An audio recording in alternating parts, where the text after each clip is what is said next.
Para este video reporte vamos a hablar de Batallas en el Desierto. Es un cuento extenso, o también una novela corta de José Emilio Pacheco, una de las grandes figuras de la literatura mexicana. Voy a empezar por eso, a mi parecer no debería hacerlo. Siento que fuera de Batallas en el Desierto, la obra de José Emilio Pacheco no es muy extensa ni muy relevante. Cuando hablamos de Ibargüengoitia, cuando hablamos de Fuentes, cuando hablamos de Rulfo, tienen más de dónde hablar, más obras trascendentales, obras que impactaron y que siguen impactando. Y José Emilio Pacheco, pues fuera de esto no tiene muchas cosas que mencionarle. Y a mi parecer, su popularidad se debe a que no pertenece al boom latinoamericano, pero sí es un escritor secuela, un escritor que continuó este legado de aquellos escritores que sí formaron al boom latinoamericano, que a mi parecer es un movimiento o una agrupación machista de hombres regodeándose en su intelectualidad. Y pues bueno, básicamente Las Batallas en el Desierto cuenta la historia de Carlos, que en la primaria hace a un mejor amigo. El mejor amigo es originario de Estados Unidos y un día Carlos lo acompaña a su casa y ahí conoce a su mamá. Carlos se enamora profundamente de su mamá y gran parte de la historia se apoya en eso, en esta relación que para muchos sería incomprensible e inconcebible, de un niño de primaria con una mujer adulta, y se centra mucho en eso. De hecho, cuando hablamos muchos de Batallas en el Desierto, como que eso es a lo primero a lo que nos remontamos, a ese, bueno, aquí menciona la historia de un amor imposible. Pero también la obra funge como un retrato o una crónica muy vívida de la Ciudad de México, DF en aquel entonces, de cómo se vivían en las calles, la tecnología, la incursión de las marcas estadounidenses, la invasión de Estados Unidos a México en todos los sentidos de la cultura, pero también habla sobre aquello que caracterizaba al México de aquel entonces y que hoy siguen siendo parte de nuestro legado, como lo son figuras como Pedro Infante y Tintán. Yo lo vería más por ese lado crónico histórico, un testimonio, vestigios de aquella época. Al final de cuentas eso es el arte, se encarga de retratar lo que pasó para que nosotros en el presente podamos tener un testimonio de aquel entonces. Entonces, pues no soy muy fanático de la obra, siento que pues no hay mucho que aportar, no hay mucho que aporta. Y yo lo leí en bachillerato, en una clase que se llamaba Taller de Lectura y Redacción.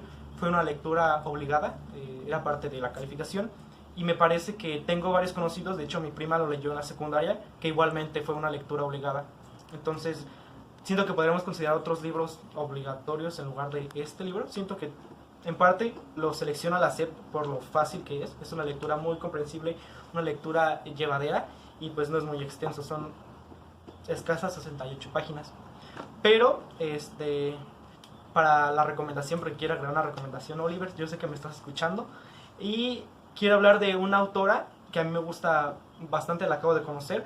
A mí me gusta mucho la literatura latinoamericana, mis recomendaciones y lo que leo gira en torno a eso. Entonces, lo que hice hace algunos años, unos ayeres, fue consultar libros o autores latinos que se hablaran, que tuvieran algo que estuvieran aportando a la sociedad contemporánea, y me encontré con un movimiento que ha sido bautizado por muchos escritores, muchos académicos, como el otro boom latinoamericano.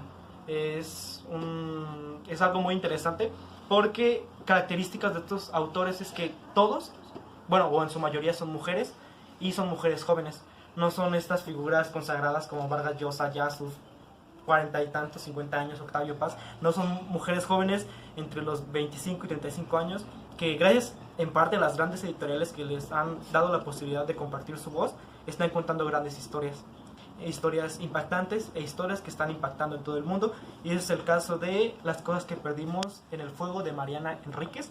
Es una antología de varios cuentos en los que la autora nos sumerge en lo más podrido de Argentina, específicamente Buenos Aires. Sus personajes son personas llenas de odio, llenas de rencor y con sed de venganza. Son cuentos viscerales, cuentos que por un momento te llevan a la reflexión, y cada uno te perturba en su modo. Cada uno tiene su forma de perturbarnos, pero siempre dejándonos una reflexión muy fuerte. Ella y todas las nuevas escritoras pertenecientes a este movimiento hablan precisamente de eso, de lo que está pasando en América Latina y de lo que deberíamos denunciar, y me parece una forma muy buena de hacerlo, una forma muy bonita, quiero entre comillas, hacerlo a través de la literatura. De hecho, el último cuento, el que da el nombre de las cosas que perdimos en el fuego, así se titula el cuento, va muy ligado a los feminicidios. Y ese cuento, o sea, específicamente me voló la cabeza cuando lo leí. Y pues ya, eso es todo. Batallas en el desierto y las cosas que perdimos en el fuego.